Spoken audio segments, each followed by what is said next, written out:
欢迎收听。今天，我们来深入看看资深媒体人何来美先生笔下关于苗栗公馆乡的2座五股宫。你会发现哦，这里不只有历史跟信仰，还牵扯到一些社区的变迁、古迹争议，甚至还有中乐透的故事。对，我们手边的资料主要就是围绕管村村跟玉谷村这2间五股宫。准备好了吗？我们来看看这些记录里面有哪些特别值得注意的地方。没错，而且这2座庙啊，它们的起源跟发展那个路径相当不一样。一座是从土地公，就是拨公坛慢慢演变过来的。另外一座呢，就比较带点传奇色彩，跟神农大帝显灵有关。显灵？对，这正好反映了早期那种信仰落地生根的方式，还有地方社会是怎么演变的。我们可以先从管村村那间来聊聊。好，资料里面有讲到管村村五股宫较早可以追溯到清朝嘉庆年间，大概1810年。那时候其实只是个拨公坛，对，拜土地公的。后来是有一位吴汝忠先生，这个差不多1820年，他从广东带了神农大帝的牌位回来。是。可能觉得放家里拜不太好，就把它移到拨公坛，让大家一起拜，然后就慢慢变成主事五股爷了。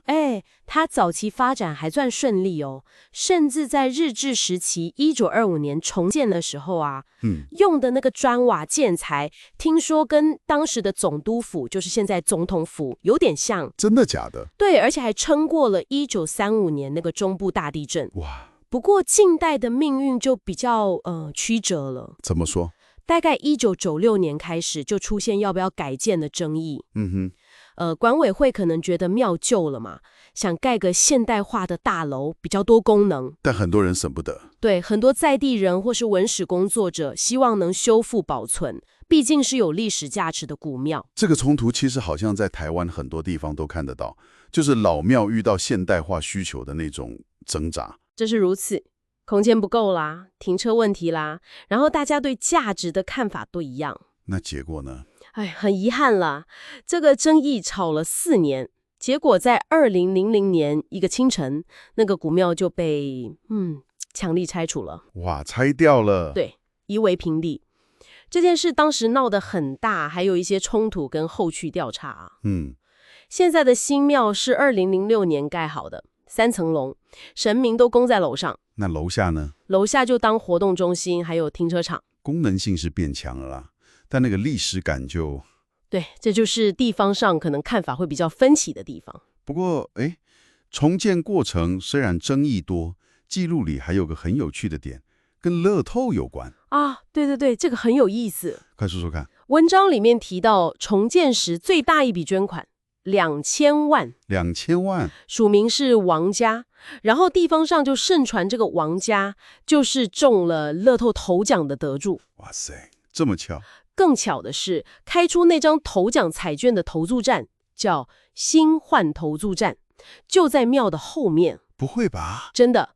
所以后来那间投注站也很有名，一直说很旺，甚至还有地理师跑去分析。分析什么？说那个新庙的格局啊，让后面那个投注站变成什么聚财的虾楼地形。这个就也很有地方传奇色彩了。是啊，当然这类说法就是增添一些趣味啦。好，那讲完管城村这个比较曲折的故事，我们来看看玉谷村的五鹤山五谷宫。这个起源就完全不同了。对，玉谷村这间根据记录是嘉庆20年，1815年，那时候大旱。干旱。对，传说是神农大帝在一块大石头上面显现自己，显灵了。地方上觉得是神恩，感念他，所以在道光10年，1830年就盖了庙。哇，这个起源就很神机。是啊，而且这间庙好像特别灵验，香火非常旺。文章有提到它的影响力很大，香火已经分出去全台湾30多个地方了。对，为什么这间庙的分香可以这么广啊？这个可能原因很多啦，也许跟它的显灵传说有关，让人觉得特别灵。也可能跟它的地理位置或是历代庙方经营的很好有关。也是。反正分乡出去这么多地方，就代表他的信仰圈一直在扩大，影响力早就超过原本的公馆乡了。了解。哎，那这两间庙是不是也跟公馆乡传统的那个拓垦分区有关系？没错，这个连结很重要。这么说，管中村的五股宫主要就是服务北边跟西边，以前人说的上八庄。哦，那玉谷村的五鹤山五股宫就是南边跟东边，所谓下三庄。像五股港、鹤子港、尖山这些地方的信仰中心。所以是各有各的范围。对，但他们共同护佑着整个以务农为主的公馆乡，可以说是地方安定跟期盼丰收的一个精神寄托。所以你看，从这两座五股宫的故事，我们不只看到宗教信仰，对，更看到地方的开发历史、社区的变化、古迹保存的现实挣扎，甚至还有像乐透这种很现代的元素掺在里面。